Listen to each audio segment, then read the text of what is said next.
And we're live. It is 6 p.m. here in the Pacific on the 24th of May, Friday, the 24th of May. I'm coming to you live from Northern California, beautiful Northern California. On this Friday, still the full moon. Major full moon energies and all sorts of still very intense energies coming through this May as we head into the last bits of May, as we head into our last week of May, right? We have that's where we're at. Yep, exactly in a week. We have our last is the 31st of May, our last day of May. It's in a week from today. Time has been going by so fast.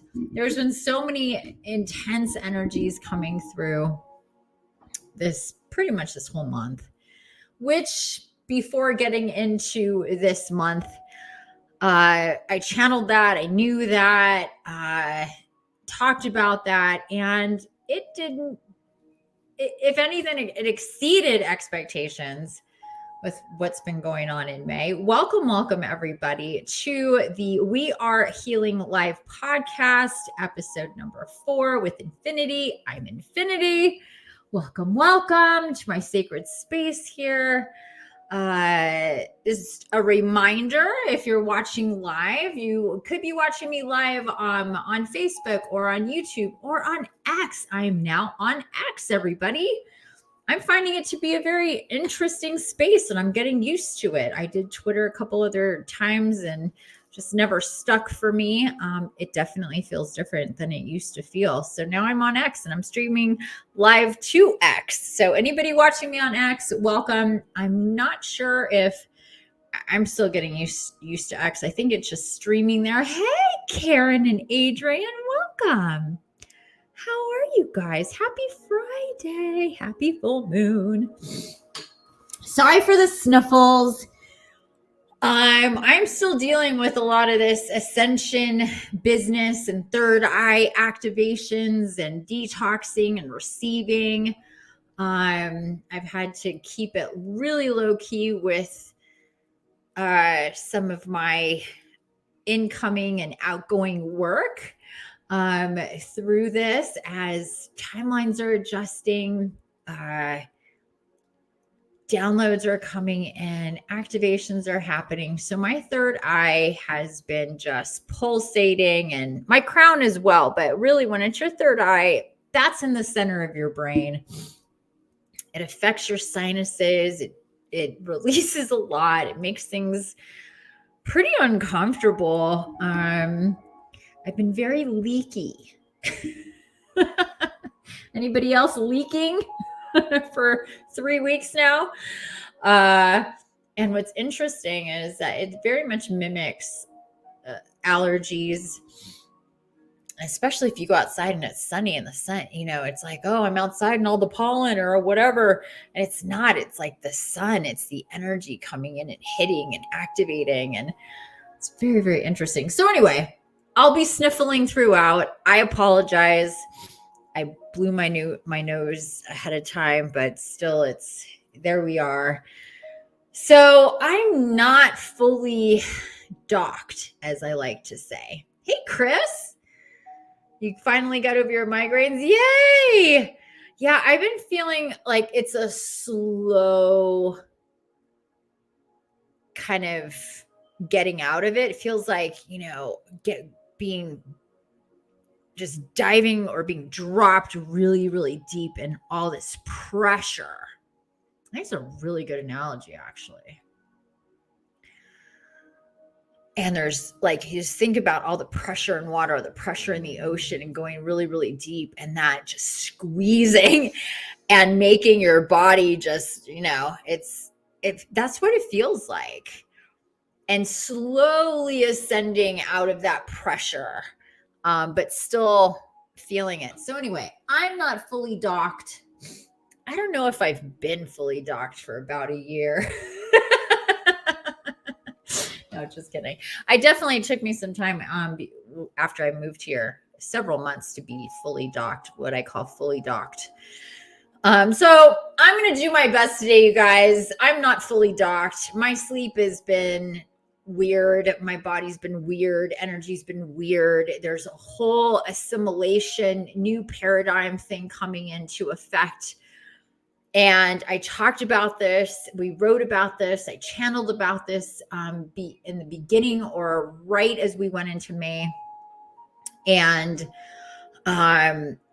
through this month, through the end of this month and into June, as we head into the summer solstice, we're going to have this. Now we have a new Stargate coming in June, 6/6 to 6/16, give and take some days there on the front and the back end of that. But then we're leading in just a couple days after that into the summer solstice, which is going to be the big catalyst event for the new programming, paradigm shifting business coming in.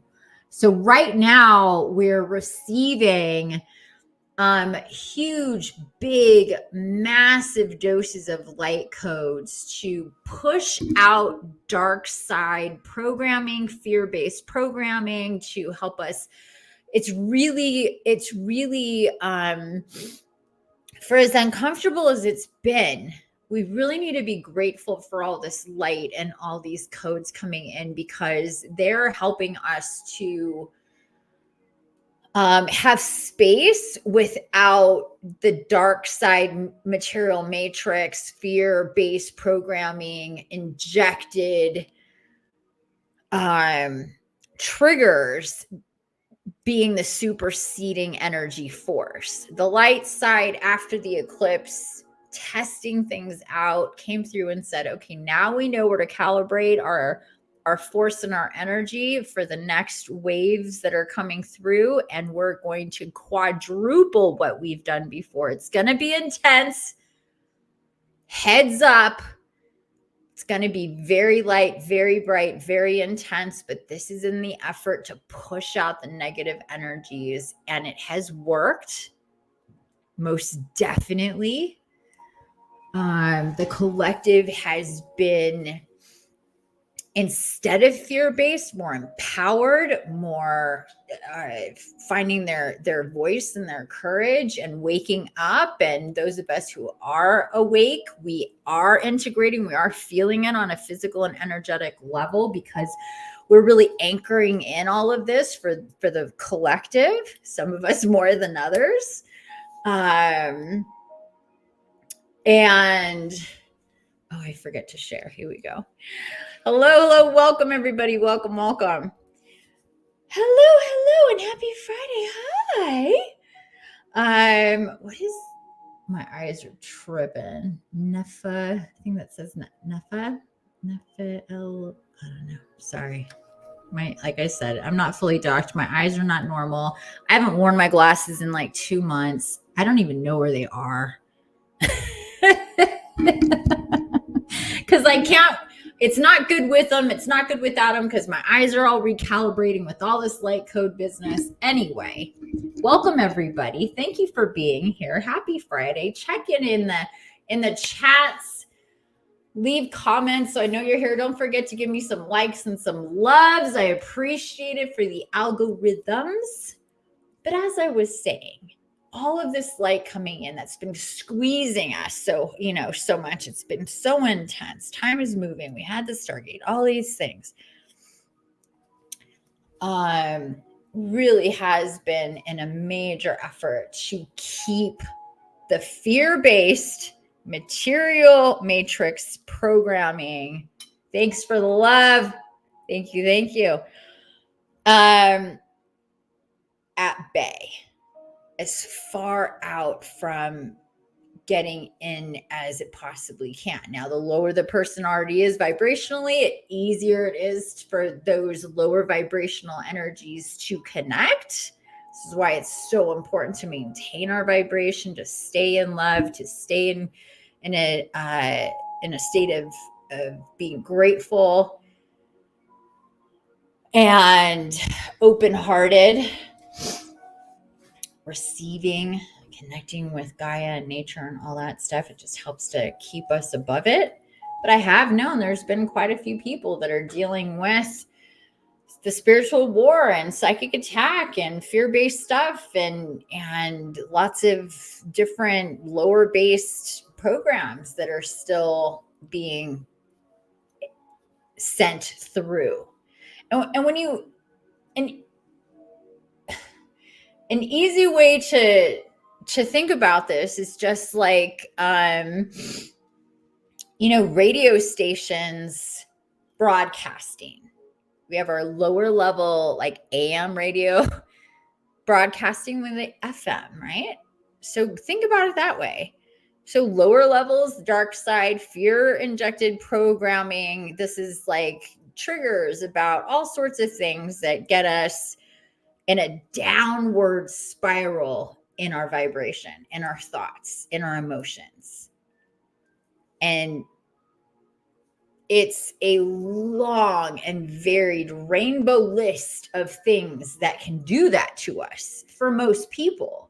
One of the things that we work on with ascension and healing is eliminating those things from our list that get us in anxiety and stress and worry, judgment and shame, and all of these things that are constructs in our reality. And the dark side's agenda is to keep us fear-based, keep us low vibe. So again, the light has said, we know where they're at with this. So we're going to come and we're going to like quadruple layer the light on top of that. So it's going to really take them that power down. Like I said, it has worked. It has worked. But it's been intense to process and to deal with all of this, this it is a spiritual war. There is a battle of light and dark and those different frequencies and energies. And many of us are right in the middle of all of that.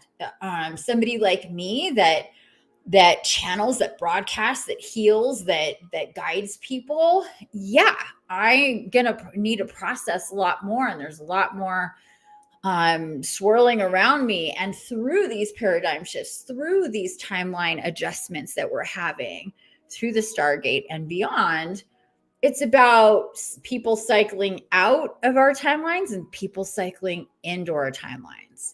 Those that are not resonating where we are and where we're going and what we're being, where we're being led will be cycled out. I've already seen that happening. And then more, different ones are cycling, especially for somebody like me to receive and work and all that. So anyway, this is what it means when we're dealing with the spiritual war and big time energies coming through, and what that means for us, in the physical day to day, what that means for our, productivity and our sleep and our communication and assimilation to just, being in the world. I've had to adjust, just in over the years, how I conduct my days and schedule my days and leave a lot of room for the flow of energy and how that's going to affect me and where that's going to take me. So when these things happen, it's more just dealing with it physically than having a big arrangement in my life. It's not like that. But anyway, it is going to shift a little bit as we move into the end of May and get into June. And I'll address that more next week on the 31st of May, because we're going to be heading right into it, and talking more about, what's coming in June and the June Stargate and all of that. I would say through this time, we are in the full moon still, very intense energies coming through. It's a Sagittarius full moon.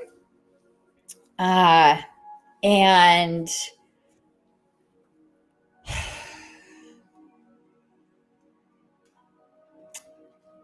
really thinking about opening up to receiving from your highest self, your soul, and think about adjusting, kind of like adjusting the blinds. You can adjust the blinds, more light, less light. So this is like thinking about your antenna in that way. What can come through clairvoyantly, psychically, telepathically, all of this. And opening up those channels that allow more light to come through, and just being intentional about that as we move forward is going to be very helpful to us, most definitely. There is a wave of kind of fearlessness, adventure, truth-seeking, understanding, awareness that's being electrified, our passions and things like this, really feeling more into what lights us up,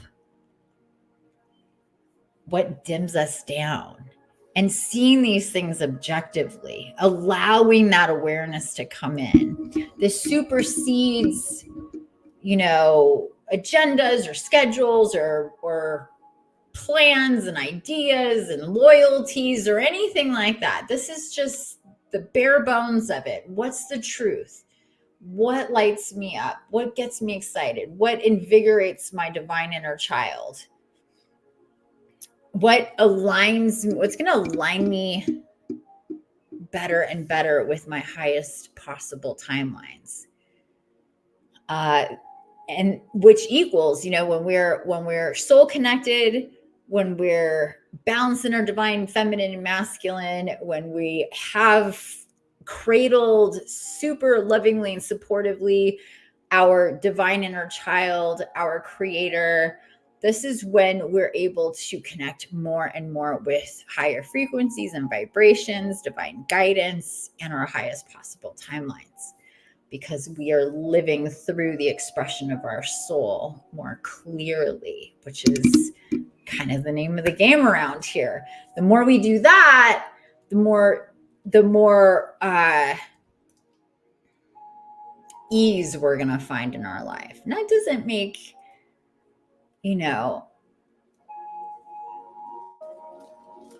it doesn't make everything, perfect, or it doesn't take away the, complications and irritations across the board. But what it means is we're not in confusion about where we're at and what we're doing. Even if we don't know exactly like what's the end game here, what's the ultimate goal. A lot of us, we don't know what that is. Just the overall goal is to be more and more and more aligned with ourselves, with our souls, with our guides and guardians, with Gaia, and the rest of the shit will work itself out. If we're too busy in the what, why, when, where, who details of things, we lock up. It's not our business. If we remember, it's not our business to know all that stuff. That's distraction. And it's weird because most of us don't think that way. We need to know the who's, the why's, the when's, where's, and the how's, the details of things, so we can plan and go forward, right? That makes sense. But as we ascend, it flips. And there's a whole surrendering process and a faith process and a trust and a love and a support process that comes in that tells us we really don't need to know all those things. And thinking that we know all those things anyway is a bullshit illusion, because that's just ideas that we've constructed for ourselves to make us feel good. Now we have training wheels to go, oh, okay, I'm not gonna fall because I have all these things that I know. Well, we really don't. So the more we could do that, the easier it is, because we can let go of a bunch of stuff that we're trying to hold on so tight to that doesn't matter anyway. When we really look at it, there's nothing there. So to just kind of free ourselves anyway and let ourselves glide through it, just being in the now. Me personally, I'm about 1 to 2 to 3 steps from anything. It's not 20, 30, 40, 100 steps. That's further out we get, the more static we get, the more things start to fall apart in the timelines.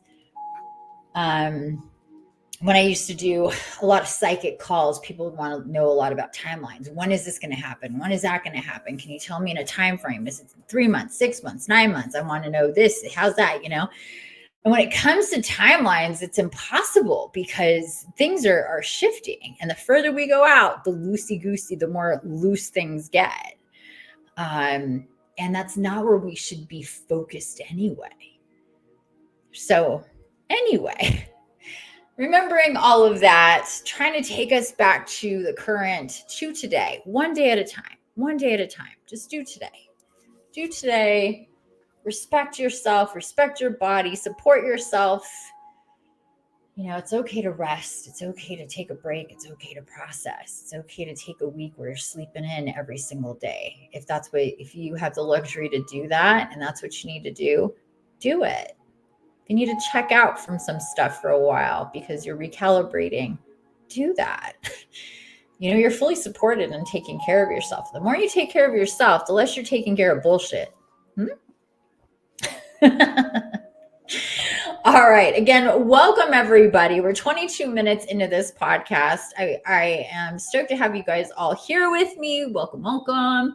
Again, I don't know if you're here unless you leave a comment across the board, whether you're on Facebook, YouTube, or X. I appreciate you being here with me. Feel free to share. Feel free to like and love and subscribe and follow and do all the things. I appreciate that. Ultimately, this podcast, now this is just the 4th episode, the 4th week. But ultimately, I really want to, and when that's time, I'll start to do that. But this is a podcast where it's meant to be really interactive. I want to have guests that have stories to share, healers who have stories to share, people who've been healed who have stories to share, very profound experiences spiritually who want to share and open up. This is how we're going to spread the awareness of ascension, of spiritual awakening, of healing, and holistic healing, and all these different modalities that we should all be aware of. We should all pay attention to, because we're coming into a paradigm where the curtain that's been up that separates us from the natural world, from Mother Earth Gaia, from ourselves, from plants and animals, and the medicine that we get from plants and animals and the cosmos, and all the things that the tools that we can use to help us in many, many different ways are the things that I want to talk about here. I want to know more about from different people. I want people to share. So in the description of this episode and podcast, you should see a link for, if you want to be a part of this podcast, to submit the form, basically. I appreciate if you do that. I've gotten a few. I appreciate those of you who have sent those. I'm not guided to do any scheduling as of yet. And I go as guided with pretty much everything that I do. So as of now, I've been guided to have certain topics and do a little bit of this energy update business, have certain topics that we talk about. Last week, I did a poll asking for specific themes or topics that I was guided to present. And in the Facebook group, for this podcast. People voted. I appreciate everybody who voted. And the one that got the biggest votes was for crystals. So that's what we're going to talk about here. The healing aspects and the wondrous magical properties and the beings that are crystals, the way that I see them, the way I was guided to see them. I want to share a bit about my journey with crystals and just how important that they are. And most of us who spiritually awaken in short order, within days or weeks or a couple months, get guided to the crystals. It's become kind of a mainstream joke. People and these hippy dippies, these woo-woos and their crystals and how silly that is and all of this. But we wouldn't all be drawn to crystals, right? If it wasn't a thing. It's not like we enter some club and it says, okay, so what you're going to do is get your supplies, and one of your supplies are crystals, because now welcome to the club of the woo-woo hippy dippies. And this is what you got to have. You got to have your crystals. Chris says, crystals are pretty. They very much are. It doesn't hurt that they're pretty. And like for me, I always loved rocks and crystals.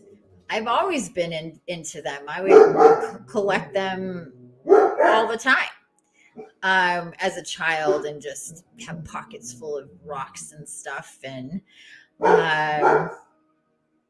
hold on a second. Hey, can we stop that? My dog's barking at nothing, I'm sure. Cora! Sorry. Cora! I don't know what she's going on and on about. Hey, can we stop that? I'm going to need to lock her up here if she doesn't knock it off. I don't know what she sees. Okay, excuse me for 1 second. She's not stopping. Cora, come on. Let's go. Bedroom.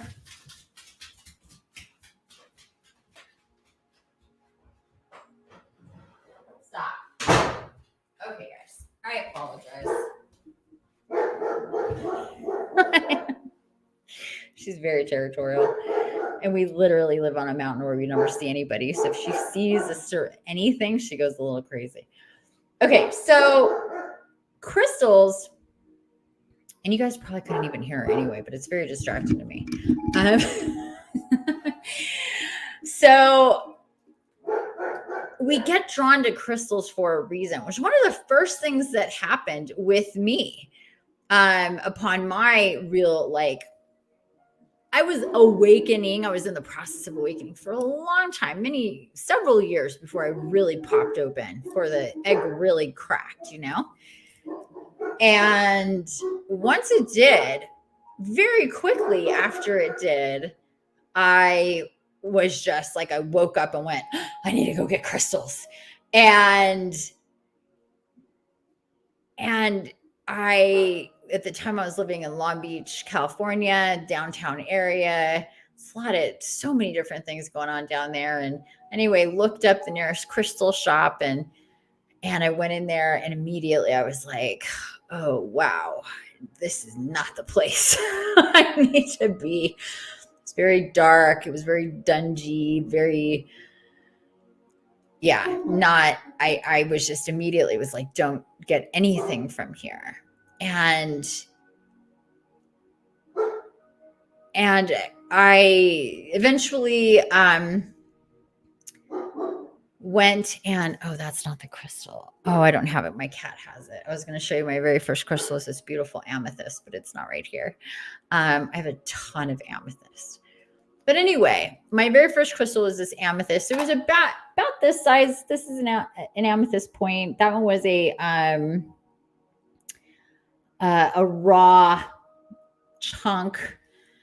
I think I paid like $25 for it. It was my very first one. And I started my little crystal collection. And not really having anything other than what I liked, what felt good. And then I was guided to, and so many of them were these little, just the little tumblers. And it was a very, very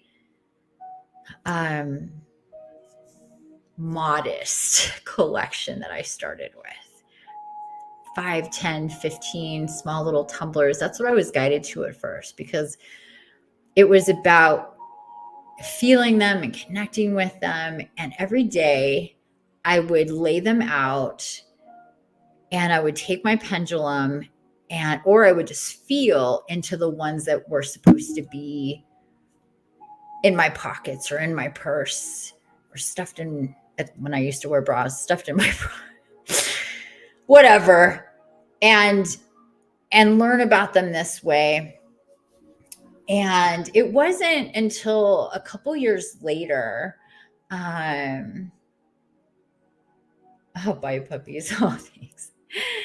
They're very cool dogs. They're very cool, but sometimes they get a little too excited with their protective nature. But anyway, it was a couple years later when really working more and more with Gaia, and she came through, was like, crystals are such an important part of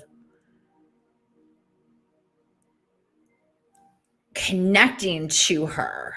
And it's such an easy, the way that she put it to me was, it's a very easy way to help you activate, integrate, and all of these things. And at first I didn't understand what that meant, but let's fast forward a couple years.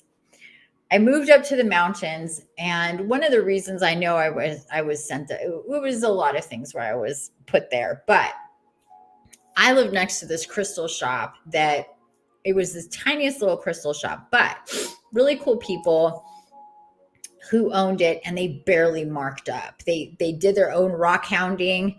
They also did warehouse stuff, bought from warehouses and wholesale and things like this. I'm leaking, starting to talk about crystals, so I'm starting to connect and leak. Don't mind me.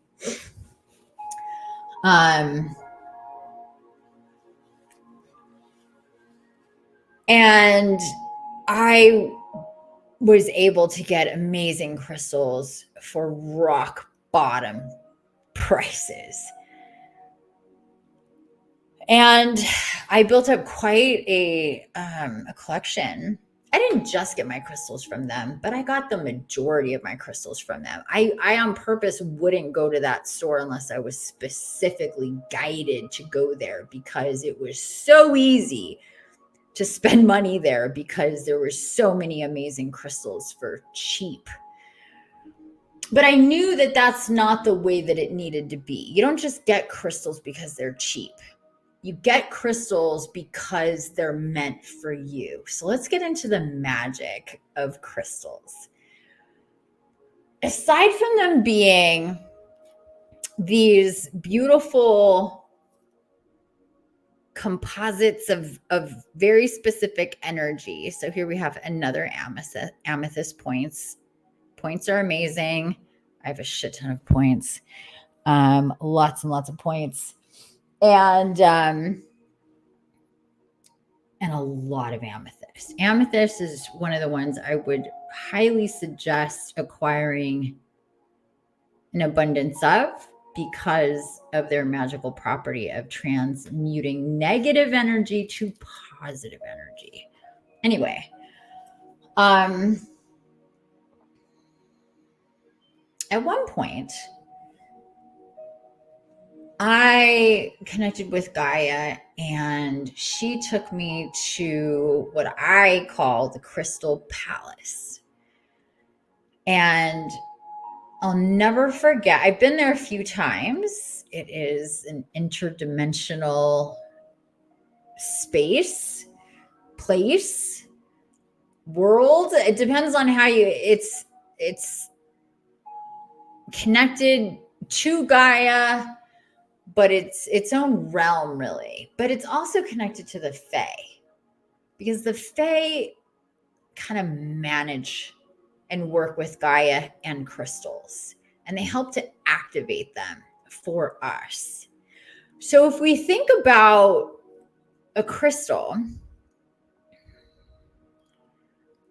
we do know we can charge them, we can clear them, and we can program them with our intentions. And that's something that is really important to do. And most people are aware of this, but the magical part of them, what most people don't understand about crystals is, and this is a very, you have to subscribe to the understanding that there's a whole much bigger set of happenings in play that are so beyond our understanding and our consciousness and our awareness, even for people that are super aware and connected, like myself and others. There's still so much in play that we can't possibly be aware of and connect to, because it's just too big. It's too much. It could be too distracting. So we get bits and pieces of it. But one thing that was extremely important for Gaia to help me understand by taking me to the Crystal Palace. And what the Crystal Palace was is this huge, like if you can imagine kind of like the Cinderella castle, but it's natural and it's crystal. It was all clear crystal quartz. That's the second, I think, amethyst and clear crystal quartz are the two most dominant crystals that I've been guided to get. So it was clear crystal quartz, huge. I called it the castle or the palace. Whenever I see it, it's like this whole mountain, and sparkly and beautiful. And then next thing I knew, I was at going into it. And it was all lit up naturally, which is the energy coming from Gaia up into all of these spires and points and just absolutely just so magnificent, so beautiful. I was just like, oh my God, I can't believe what I'm looking at right now. I could never even imagine something like this. And then we went, and then I was in. I was just boop, boop, boop, it was just kind of, that's how it goes. And then I was inside. And then I was shown all of these rooms, but the rooms were very, very big. And in each room were different crystals. So there was like the amethyst room, the rose quartz room, the whatever, all of the different, they all had rooms. And in the rooms were these amazing, adorable little fae that barely acknowledged me at all. They did acknowledge me, but they were just like, we can't be distracted by you, kind of thing. They weren't like into conversing or anything with me, but they were just like working with all of the crystals, just very intently, sometimes two at a time on like a cluster or whatever, but they were all over the place. And that's what they did. They worked with Callista, is the name of the fairy goddess queen who oversees this entire production, who works directly with Gaia. And they take their work very seriously, because they're channeling from Gaia exactly what or who all of these the different crystals go to. So with the work that the Fae are doing, are activating the crystals for us. And just to make things clear, this is the ethereal mirror to what Gaia has within her body. So it would be like the projection of these crystals, and that is the energy that the Fae are working with. But it's like the crystals are in two different places. See what I'm saying? It's their energetic body being worked on and being activated and being programmed while they're within Gaia. Sometimes they're still activated, being worked on outside when they've already been excavated and traded and things like this. But for the most part, she showed me this when they were still embedded within her, which I found fascinating. It never occurred to me that our crystals are programmed for us. So this crystal here was programmed for me. All the crystals I have are programmed for me. And all the crystals you have are programmed for me. And all the crystals that haven't even gotten to you yet are programmed for you. And they can switch all of a sudden. Like we'll be, sometimes it's happened with me where I have been guided. This was a crystal that was meant for me, was programmed for me. And then suddenly it was like, oh, this needs to go to somebody else. Now it's being programmed for somebody else. It's a very interesting phenomenon that happens. But for the most part, they are programmed for us. And when I say programmed, what this means is they're encoded with and charged to our Merkaba, to our soul song, to connect to us like a receiver, but bigger than that. Like a cross between a USB stick holding on to information and a computer.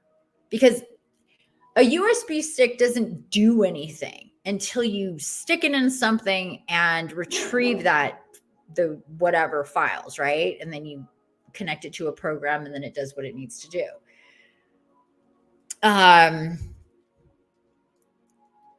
Crystals are different in the sense that they're a USB and a computer in one. So they're holding information. They can receive information outside of, the time that they are in the crystal palace and being charged and programmed.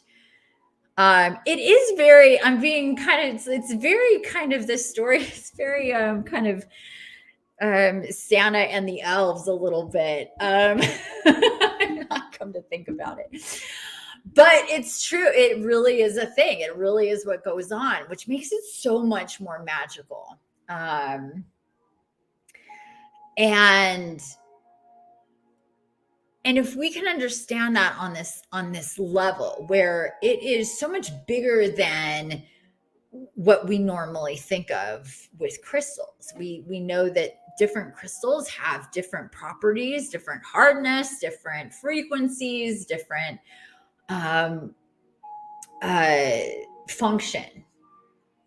Some help ground us. Some help connect us to different realms and dimensions. Some protect us. Some clear us. Some help transmute. Some heal us in different ways. Different ones help different energy centers and so on and so forth. And that's all very true. However, there's this whole other thing wrapped up into crystals. And when we can connect to them on that level and see them as also an intelligent being that has energy, that receives instruction, that emits and sends out frequency for us. Now, this all happens very under the radar and we wouldn't know, oh my gosh, I'm receiving from that one crystal right now. If we're just doing our everyday stuff. But the truth of the matter is them just sitting around, not even actively engaging in them. They're receiving light codes and programs, and they're emitting to us. Remember, they've been connected to us, whether we are conscious of that or not.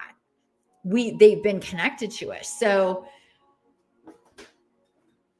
by the very function of us acquiring them, the magic that takes for us to then get them in our possession. Now think of that for a second. not only were those specific crystals charged for us, we were drawn to that. And that's why we have them. It's very magical. This is why you'll walk into a store, you'll be like, oh, crystals, ooh, or a table at a fair, whatever. Ooh, we get all excited. We see crystals and you look at them and you admire them and they're very beautiful. And then you lock in on one and you go, oh, oh, and it may not look any different from other ones. If you have had this experience, please tell me in the chat. Okay? Please tell me in the chat. And the other thing that I want to say very, very clearly is you do not need to be present with your crystals. So you can buy them online. You can go, yeah, send me the whatever. Like, oh, it's going to cost me a fraction of the price to get this on eBay or Amazon or Etsy or whatever site.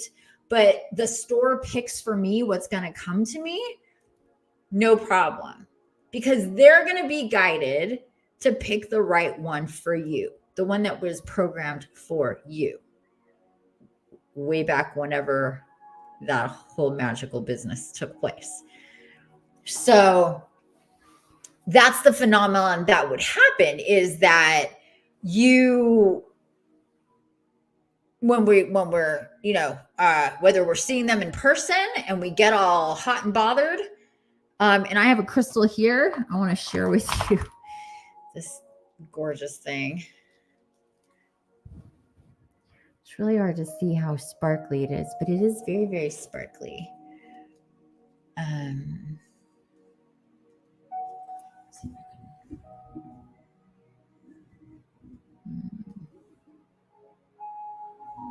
First off, let's get it in front of the camera. Let's see. It just doesn't do it justice. You can kind of see the sparkles. Anyway, I honestly right now, because my brain isn't fully docked, can't remember what it's even called. But it has a lot of really bitchin' stuff going on in it. I do know that it's from Russia. I got it when I went to Shasta. It's from a crystal store I'll take pictures of it and show it on my Facebook. Anyway, the reaction that I had to this crystal was overwhelming. One of the most intense reactions that I've ever had, when I'm like, oh, gotta have it. Oh, gotta have it. Like there's this whole like thing that goes on where you're just like, oh my God, this is the one that I need. Like I said before, I would only be guided to that store when there was like, oh, there's something there for me. They have something there for me. And I would just walk and just wait, just kind of like getting warmer, you know, that game, getting hot, hot, hot, hot, hot, hot. And then you lock in on it. Oh, there it is. And a couple of the ones that I was guided to were not cheap, were a lot of money. And I was like, no way, no way. And it was like, yeah, girl, you need this. This one was meant for you. And it's the kind of thing that was like kind of hard for me in the beginning, because it wasn't the sort of thing I would, you know, kind of justify spending that. Like, I don't need this big crystal, like big. I got a couple big ones, cost hundreds of dollars. Would have cost thousands, but cost hundreds. And all of that. But typically they weren't, you know, like that. They were, you know, normal, modest. But this one, went into this store, and this store was impressive, but extremely expensive. You can imagine it being at Mount Shasta. You know, there's a million different stores there. They're all expensive with the crystals because it's like a hub for all this stuff. So it was not anything like the store that I had by where I used to live in Southern California. Very much the opposite of that. But the guy there was legit. He was really connected, knew his stuff, had woo things going on with him for sure. And there was a million crystals in that store that I would have loved to have. Oh my God, just gorgeous, gorgeous, gorgeous crystals there from all over the place. But I kept going to this one area. And at first there were so many. You know, sometimes it's hard to lock in because there's just so many and they're all very intense, and it's just like kind of can be overwhelming. But then I locked in on this one, And I was like, can I please see this one? Can I please, and so he's like, yeah, sure. He comes over, he unlocks the thing. And as soon as he opened up and like literally handed it to me, I got this wave of heat hit me, this hot energy. And I was like overwhelmed by it. I was like, oh my, I go, did a heater just come on? Like I really was confused. He's like, no, it's just the regular fan. And I was just like, oh my God. And this whole activation thing happened. It was extremely intense. And he was even just like, what is going on? And, the two people I was with were like, she's kind of super woo. So just go with it. And he was like, all right, like he's in Shasta. He's at he has a crystal shop. And he was even just like, what is going on here? And he was nice enough to, which was really cool, right after I bought it, because there is this whole process that actually happens. It's being guided to it, finding it, buying it. It's kind of like healing. Like when people decide to put money towards themselves, the investment into themselves for a healing with me, even if their healing isn't for like another whatever, the activation, the intention of that connection and that healing and that process starts immediately, even if their healing is a week from now. See what I'm saying? So even though I was like for a while, because it was more money than I was comfortable with spending at the time, but at the same time, it was very clear that I needed this crystal. And it was this really intense situation. So anyway, right after I bought it, and he even wrapped it up, I was like holding it and I was just like feeling all this stuff. And he goes, you know what, let's just do something. And he did some energy work with me. And he goes, oh my gosh, he goes, there is so much angelic, big archangel energies connected with you. I did not share with him that I'm an archangel incarnate, but my friends looked at it, because we didn't want, the record to stop playing. As it can when you announce that. And so it was like, yep, there's some big archangel energies around me. And there was this whole activation. He kind of, and I'm not usually just open to people connecting with me in that way, but I was guided to go with it.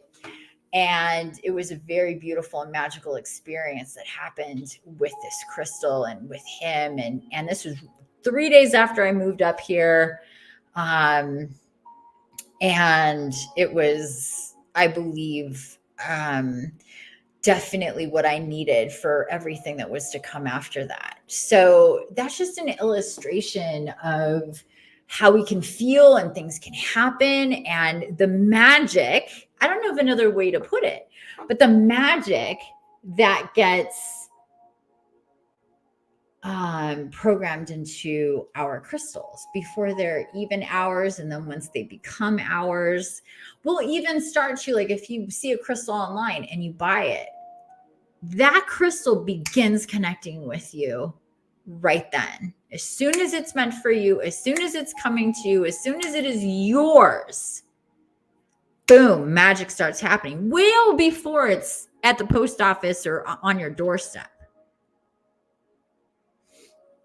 It's beautiful and it's magical and it's definitely real. The more you can tap into that when it comes to crystals and your crystals and acquiring crystals and the importance of crystals, because we're meant to have them.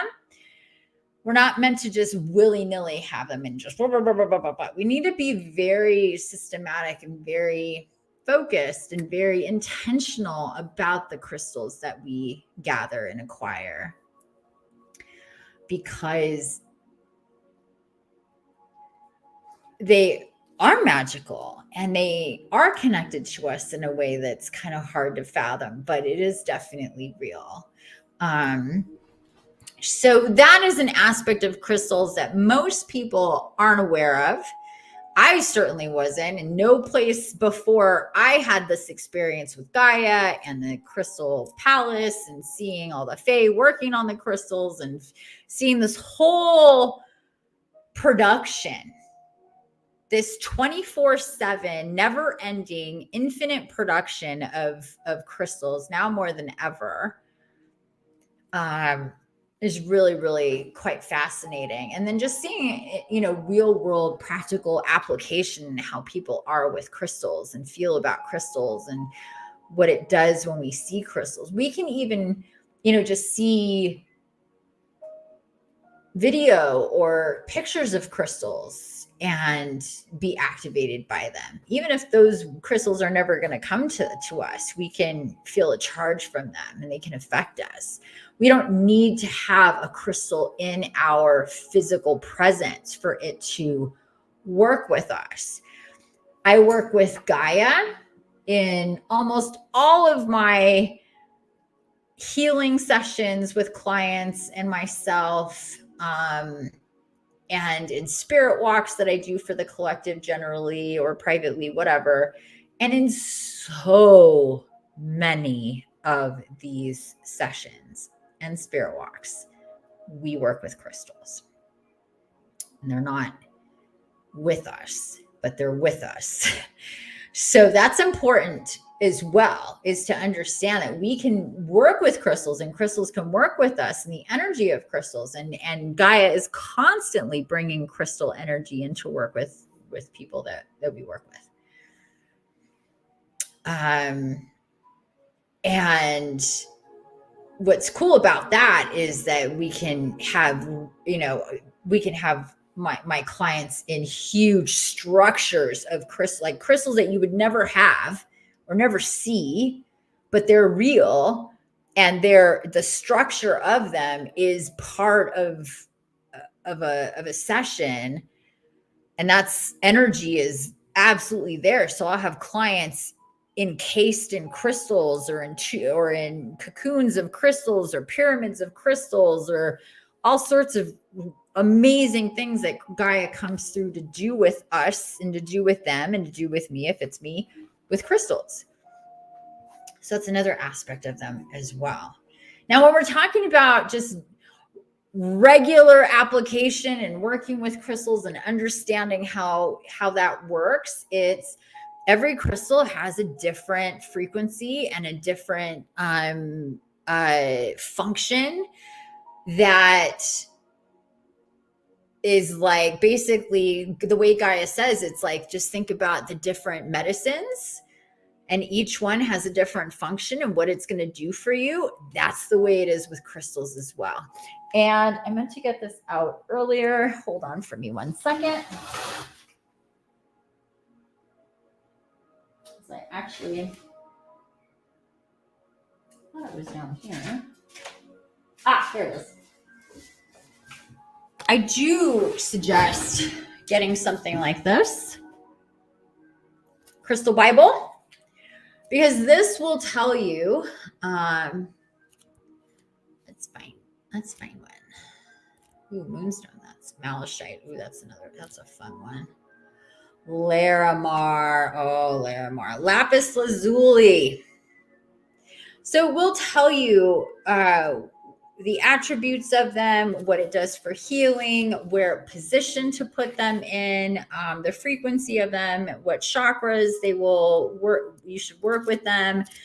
And I highly suggest something like this because this will just help you understand those basic components of them.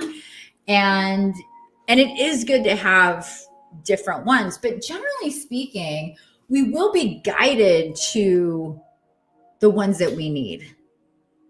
You'll either just see pictures of them, they'll show up in your reality, they'll be the ones that you're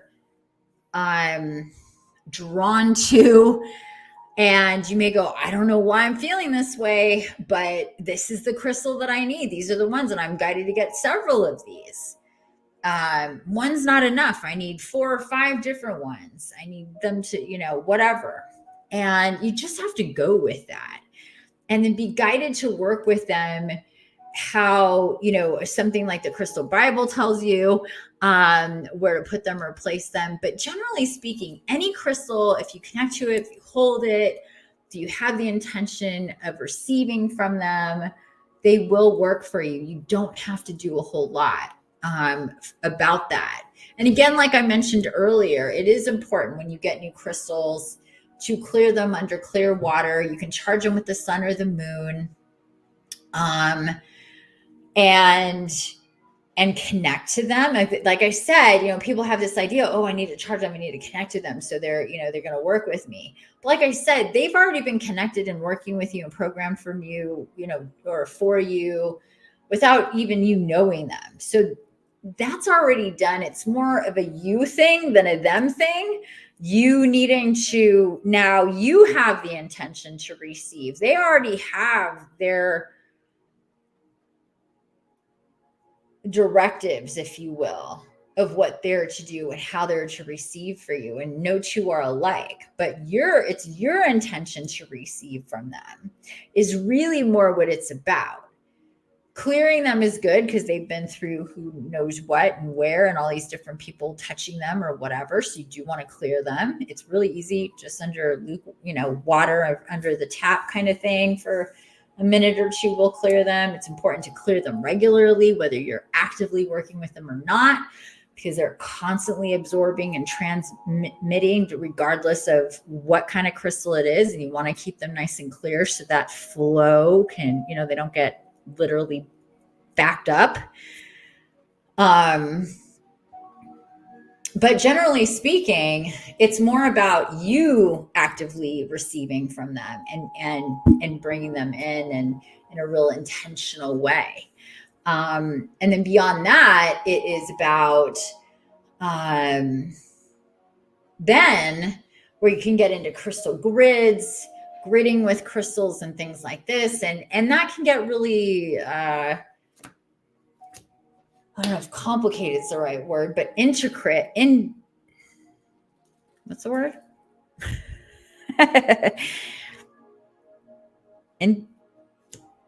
Oh my God. I want to say intricate, but that's not it. Whatever, you know what I'm saying. I always have a problem with that word. I don't know what my problem is, especially not good when I'm not fully docked. But a crystal grid can be as simple as you being drawn to a few of your crystals and just creating a formation for your crystals and connecting with them, or having them around you in a grid. Or creating a grid of them on a table, like you're just going to put, and there is no right or wrong to that.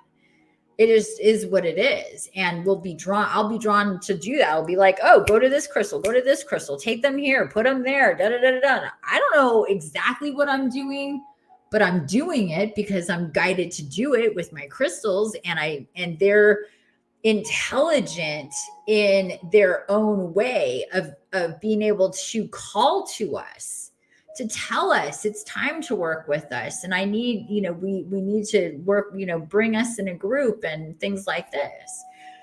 And then even beyond that, we can work with them and activate them in light gates. Now that's a whole other thing, where we create literally a grid with larger crystals, and those are activated, and it creates literally a portal.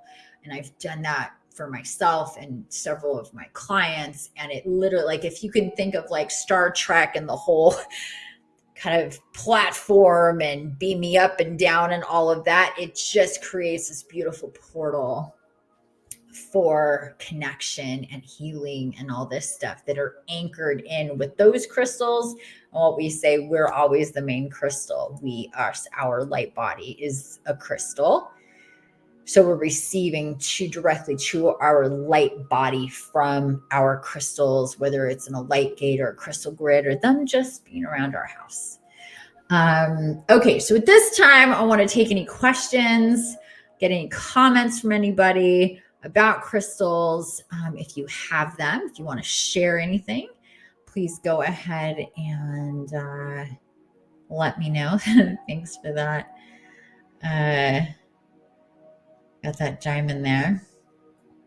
I'm really stoked. I got this clear quartz hexagon ring.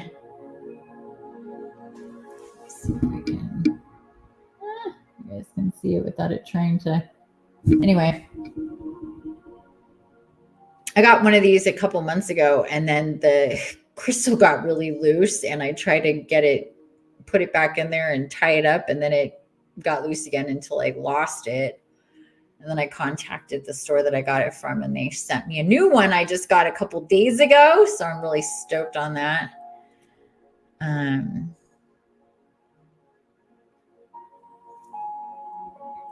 clear crystal is like the master crystal because it amplifies all the other crystals around it. It does all the things. It clears, it grounds, it heals, it centers, it aligns. And again, it amplifies all of the energies and properties of the crystals around it. So it's another reason to have clear crystal quartz around.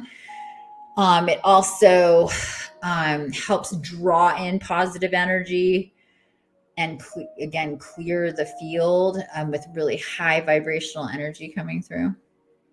So I highly suggest clear crystal quartz as well as amethyst.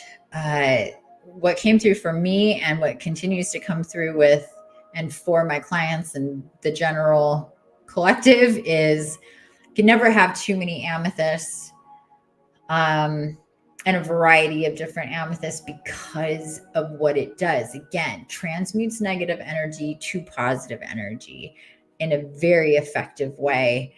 And for healing, for clearing negative energies and things like this, it's a really, really great crystal to have in abundance. Okay, so no questions or comments coming through. I guess I'm so thorough and effective. There's no questions or comments. Yeah, so, if there isn't any specific questions about crystals or how to work with them or anything other than that, I can go off in 20 different directions and talk about all these different crystals specifically. But I'm not going to do that. That's not this isn't a workshop on crystals. This is more of an overview of really the reality of crystals, how to connect with them, to work with them, to understand there's this whole other thing in play when it comes to crystals. It's very, very magical. And to understand them as a real tool to receive from the divine. They help us to process light codes, to receive guidance and information. And at the end of the day, on the most basic level, they help us connect with Gaia. They're pieces of Gaia, just like all the plants and whatever else you've got going on. But they're a little bit different, of course. They're alive and beautiful in their own way. And they're, again, pieces of Gaia. So the more pieces of Gaia you have around you or on you and in your possession and connected to, the more you're going to be connected to Gaia. And the more that you have that are truly, meant for you, that you're connected to, the more power that they're going to, evoke and emit and have for you as well. Yes, you have a question. Go ahead. Nefa. I don't know why I'm having such a hard time with your name. Like, I can't read that. Oh, it's an E. Nefobata. I know I'm saying that wrong. But anyway, go ahead. Don't mind me. What is your question, love? Oh, I still have my light on. I don't need that on.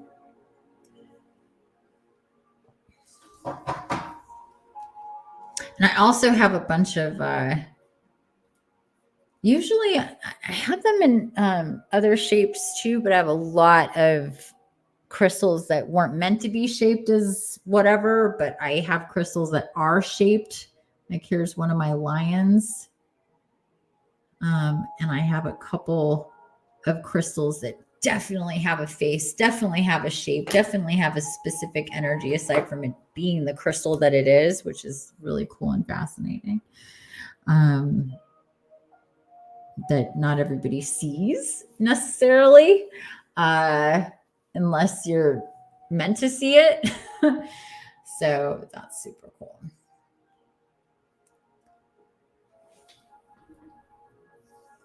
So waiting for your question to come through here. Oh, and while we're waiting, want to let everybody know that coming up here in the beginning of May is my Soul Quest program. Opening doors for enrollment on that. It is a 9-week program in body and soul maps. And it really helps create a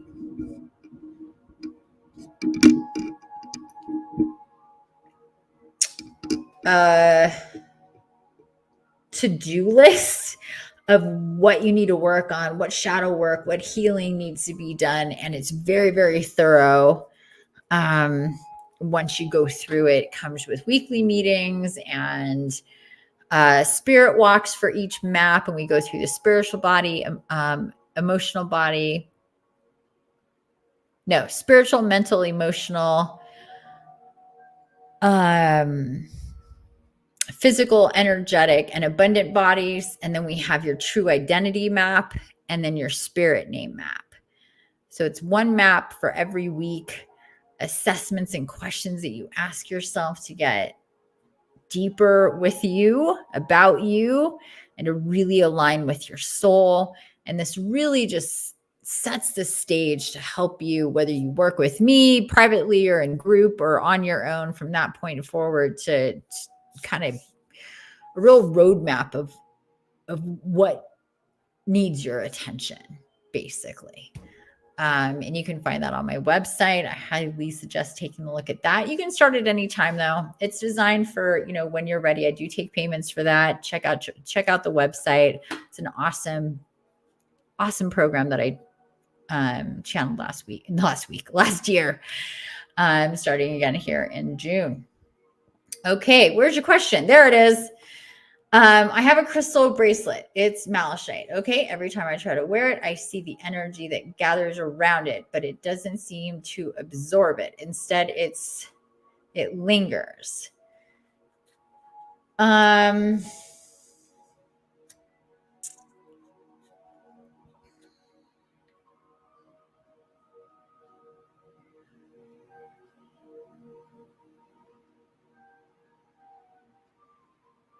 Well, let's be clear here on the energy that gathers. Are you talking about negative energy? Is this a negative energy thing that is gathered around it? Is it from, if it's a bracelet, that could be, your energy, outside energy. So that's a little ambiguous there. Because I'm also picking up on, is the function supposed to be that the malachite is absorbing it, or is it supposed to be that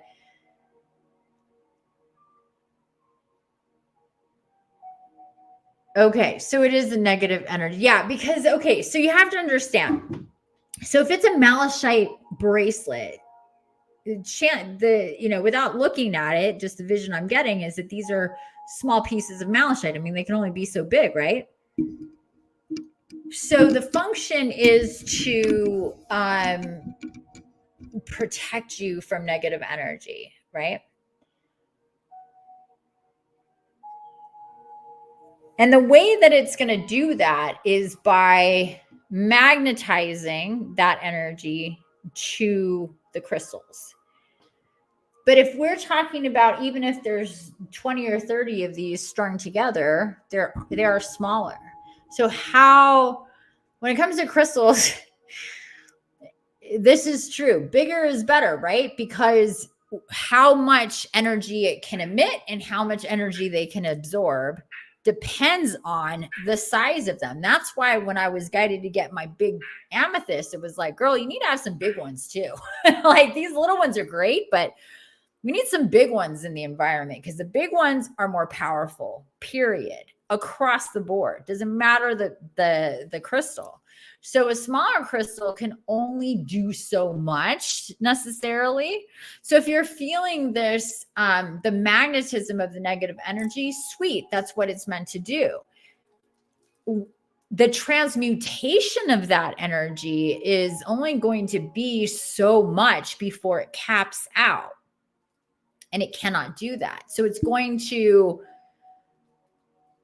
kind of be there without it, doing anything other than that. You being aware that it's there is perfect. So take off those bracelets and clear them. And then they'll be able to do it again. But this is going to be something that you're going to have to do constantly because it's going to attract the negative energy from people, environment, whatever's going on, even yourself. And then what? It caps out. So you have to clear that energy. So that's basically what's going on here. That makes sense, especially since, here we go. Builds up around my wrists. I believe it's negative energy. That makes sense, especially since it's by my hand and I'm constantly touching stuff. Yeah, sure. Absolutely. Chris says that's so cool. Yeah, it is really cool. So it is doing what it's doing, but it's just kind of like, okay, and the fact that you can feel that you might, feel some heaviness or tension or just, uncomfortable energy around them, take them off, clear them. You can clear them again underwater, but if it's a bracelet, you probably want to keep those out of the water just because it tends, not so much because of the crystal. Malachite is extremely strong, of course. It can be underwater, no problem, but it's the connective tissue of your bracelet, whatever you got going on there. The more that those guys are under, the more we get them wet, the more that they'll degrade and faster they'll fall apart. Unfortunately, I've gone through so many I haven't even worn bracelets like that in a while. I don't know. I just haven't. I've gotten really simplistic with what I'm wearing as far as crystals. I think it's because of where I moved to and what's all going on here. I'm like, I just don't need that much like on me. I've got my rings and whatever necklace that I'm guided to, but anyhow, another way that you can clear them is with selenite or just some sunlight, take them off you, let them recharge in the sun, or quickly. They don't need to soak in water. They just need to be cleared for a little bit in water. Just make sure that, you dry them really well. Lapis lazuli and malachite together. Sure. Yeah. They're similar and they're different. Lapis lazuli is very third eye centric, very much opening up your third eye and psychic connection and all that good stuff. The Egyptians absolutely loved lapis lazuli.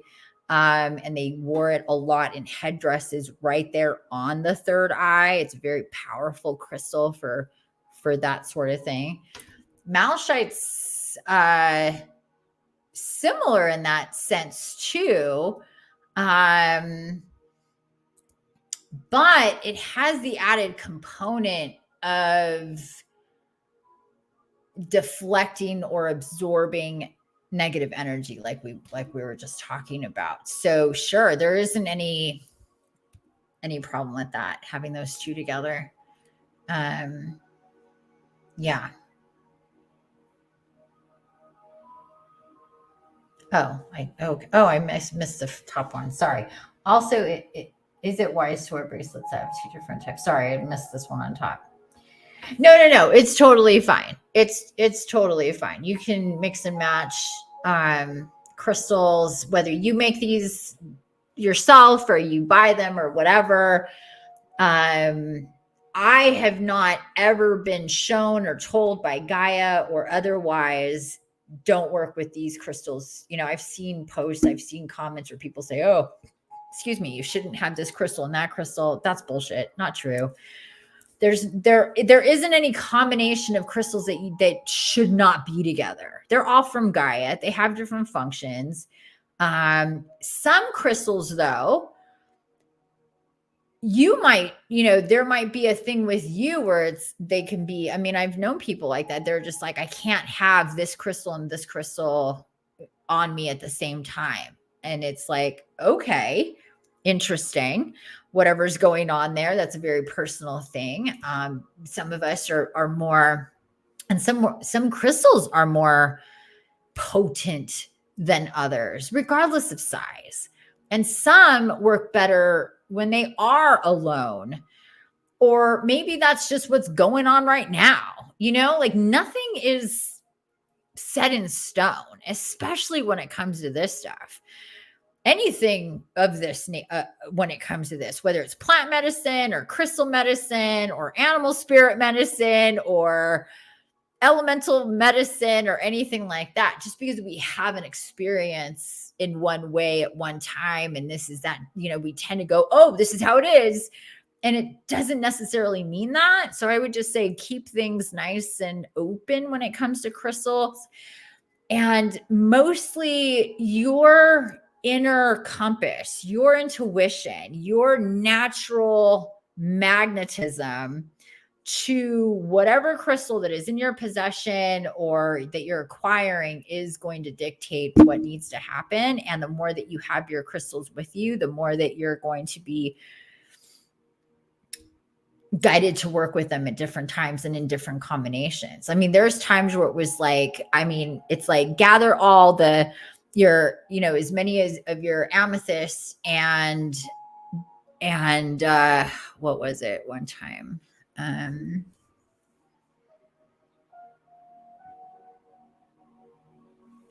Trying to remember. Anyway, it doesn't matter.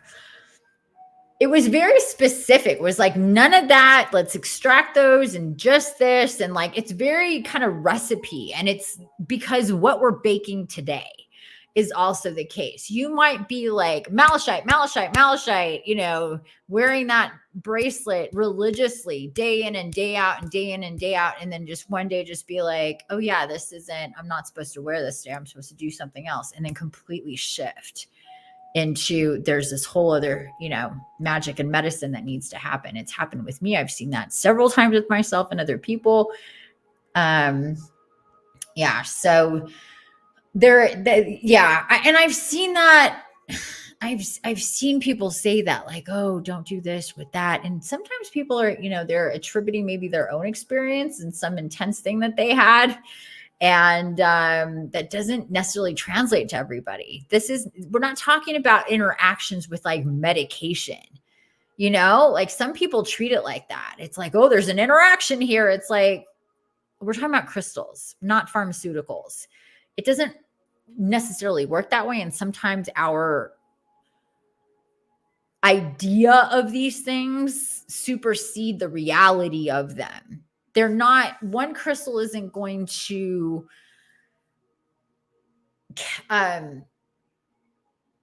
either, aside from, when we're talking about like clear crystal quartz, amplifying, it's just, that's their natural state of being. They amplify. They're the master crystal. They're the most abundant crystal within Gaia. So I'm not talking about that, but I'm talking about like the intent, like whatever the function is that's going on at the moment, maybe a completely different story than's going on next month. Today it might be just this crystal all by itself, or this with that crystal all, together, and no other crystals, or, whatever. I've seen it all. And I've never seen Gaia say, no, that's a mistake. You shouldn't put these crystals together ever. So yeah, that's just, it's totally cool. I'm just saying, on a practical note, just what these two crystals, they're very potent into themselves. They're similar, but they're different. So that's a cool combination for sure. Yeah. Okay, great question. And oh, you're awesome. Thank you. Oh, you're awesome. Thank you. Ditto, my friend. Ditto, ditto, my friend. And hey, just for giggles here, I did open up to Malachite earlier. Let's see what the Bible has to say about Malachite. Why not, right? Let's see. Moldavite, Merlinite. There's some crystals in here I've never heard of before. There's Malachite. This is Malachite, you guys. If there's anybody who doesn't know, it's beautiful green.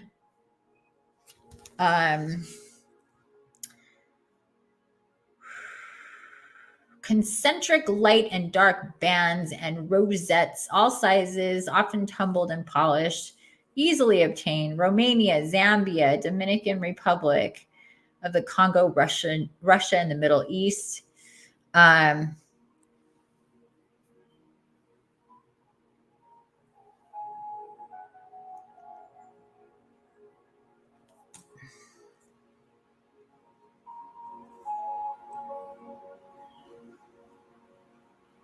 Yeah, it's already an important. Yeah, it does. Malachite is probably an extremely powerful crystal. She starts off by saying Malachite is a powerful stone, but one that needs to be handled with caution. It is best used under the supervision of a qualified crystal therapist. I don't subscribe to that.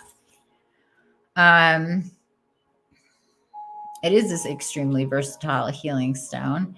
Yeah, I don't subscribe to, because of what I said earlier. This is a very 3D understanding of what a crystal is and how they work.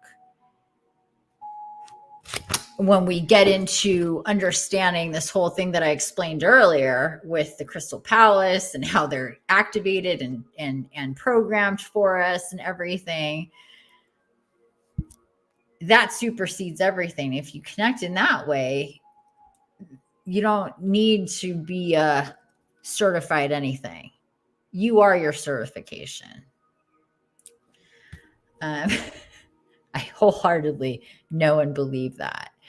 When we create this separation because, you don't know enough when it comes to working with Gaia and her natural gifts and tools, that is a negative spin on things. So we have to take all these things that we get from something like this, leave what doesn't fit and doesn't resonate. There's the lapis lazuli. It's a beautiful blue with gold flecks. Really beautiful, beautiful crystal.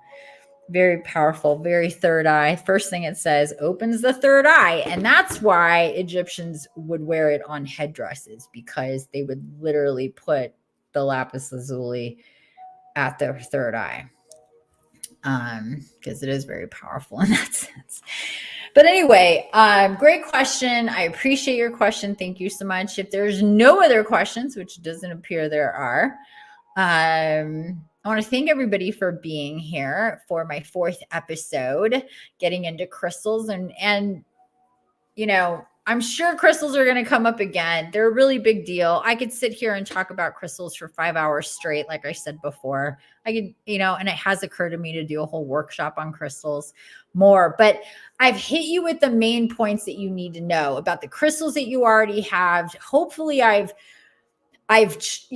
inspired you to connect with them and to see them as something different than you've seen them before, by sharing what I know and my experience with the Crystal Palace and how things are so much bigger when it comes to this. It's so much more magical when it comes to this. And again, going back to what I said at the beginning, there's a reason why we get attracted to them. There's a reason why we get all hot and bothered by them. There's a reason for these things and why we feel so drawn to them. It's because they're meant for us in a way, it's a really not similar comparison, but it's the closest that I can put to it, is like, seeing that puppy or that kitten or whatever and just being like, oh, I instantly fell in love and I had to, I adopted it and needed to take it home. It's kind of like that. It's like It's an overwhelming feeling of connection and need to be with it and not walk away from it, kind of thing. That's when you really connected to it, and there's something really magical there. So anyway, again, I hope that I've invigorated some magic within you. Go around, look at your crystals, clean your crystals, clear your crystals, connect with them, rearrange them. They like to be in different places after a while. So if you've had your crystals in certain places for months at a time, do an overhaul and move them around your space. It's really good for them and for you to move them around your space. Take them outside, let them be in the sun for a couple days straight or whatever, and be out during the day and the night. It doesn't only need to be full moon time when you take your crystals out, and by the way, last thing about moon time charging specifically, yes, charging your crystals with moon or at the full moon and all that's definitely a thing. Totally cool. However, they don't need to be outside in the actual moonlight to get activated and by the moon and cleared by the moon. The full moon is doing its thing, and the energies, like the structure of our buildings, are our illusion to say this is inside and that is outside. Moon energies, sun energies, to a certain degree, they don't need, or they don't, like, the structure of walls don't matter to a lot of energy. Energy goes through things that are solid. So you don't have to necessarily, like, if I was to be like, okay, it's full moon time, I'm going to charge all of my crystals, it would literally take me 3 days to gather them all up and find a place for them outside, and then another 3 days to get them all in. That's nuts. It's like and when I posed this to Gaia, she was like, yeah, you don't need to do that. You don't need to take them outside. They're charging with full moon energies, regardless of you taking them outside. So just so you know, sunlight's different. It does need that direct sunlight for that kind of clearing. Sunlight clearing anyway. And to sunlight clear, you want to give it at least an hour. They don't need to be more than that, but they can be. They enjoy the sun, and they're beautiful in the sun. Lastly, 2 more things. Take your crystals out in the sun. Look at them in the sun.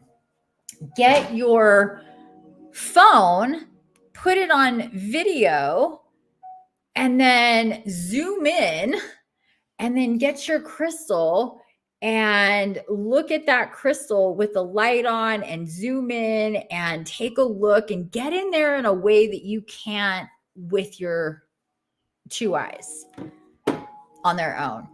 There's a whole world inside our crystals, and that's something that I'm guided to do. Basically, every time I would get a new crystal, or every time I do, I am guided to, number 1, clear them, number 2, connect with them, number 3, take them out in the sun, see them light up with that beautiful sunlight, and then dive in and just connect with them and zoom in and move them around and just really get in there with them in a way that you can't otherwise. I highly suggest that you do that. Make it part of your practice to do that. Spend the next couple days over the weekend, gather up a few of your crystals. If you don't have many yet, gather them all up, take them outside, get them in the fresh air, get them in the sunlight, then take your phone to them, get your video camera on them, and get into them, and really let that come into you in a way that you haven't before. If you haven't done that before, I highly suggest doing that. Okay, so that's it. Thank you guys so much for being here. I really appreciate you being part of this episode number 4, crystals and working and healing with them and the magic of them. I hope you enjoyed this. I hope I've inspired you. about crystals. And I hope you have a wonderful weekend and happy full moon. Again, I only have one little heart here. I'd love some more love, hearts and likes on this live. I would really appreciate it. Other than that, comment and share as well. If you're not already part of the group, I have a podcast Facebook group. Please join and be active on there. So far, I'm still the most active person on there. I get it. It's a new group, but I would love more activity there. And it really, I want that to be a real cool community and place for people to share and come together and get advice, healing and otherwise, and just all that good stuff. So yeah, thank you. I appreciate it. Mwah! Have a wonderful weekend, everybody. Talk to you later. Bye.